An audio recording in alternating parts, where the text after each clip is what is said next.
হ্যাঁ, ওর তো পুরো বাড়ি মাথায় উঠে গেছিল যখন ব্লাড নিতে এসছে, কি তাই তো? হ্যাঁ, বাবা কি বলছে, বাবা কি বলছে? 3 বারের মাথায় ওর ব্লাডটা পুরোপুরি নেওয়া গেছে। এক অবস্থা, হাতগুলোর অবস্থা দেখো, কি অবস্থা।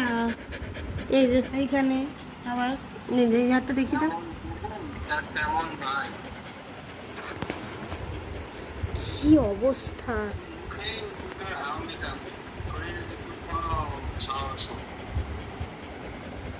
মানে ইনফ্যাক্ট ওকে 5 বার ফুস ফোটানোর পর 3 বার ওকে পার্টিকুলারলি ভালোভাবে ব্লাড নিতে পেরেছে। যে এসছে, যিনি এসছেন তাকে তো নাজেহাল করে মেরেছে। হ্যাঁ, একবার উপরে, একবার নিচে, একবার ডান দিকে, একবার বাঁ দিকে। এখন মায়ের কোলে শুয়ে এখন শান্তি। আর শেষবারের ব্লাড নেওয়ার সময় তো কি কান্না, ঘরে এসেও কান্না, মানে কি অবস্থা। বাবার সাথে ভিডিও কলে বাবা কি বলছে? এখন বাবার সঙ্গে ভিডিও কলে কথা হচ্ছে। কি বলছে বাবা? ভালো ছেলে বলেছে না কত ছেলে বলেছে? ভালো ছেলে।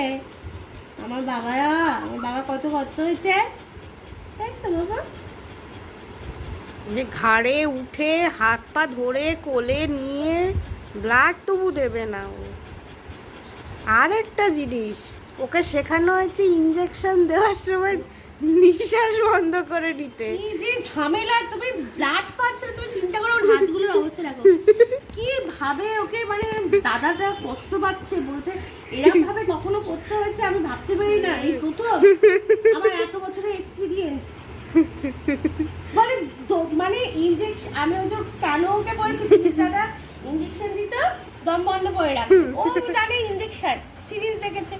ও মা যেই ওর হাত ফাত বেঁধেছে, মানে সঙ্গে সঙ্গে হাত পুরো শক্ত, ভিড় দিতে পারছে না গো। এবার ভিড় না পেলে কতবার ছুট পাঠাতে হবে, শক্ত মানে হাতটাকে যেভাবে স্টিফ করে রেখেছে তুমি কল্পনা করতে পারো।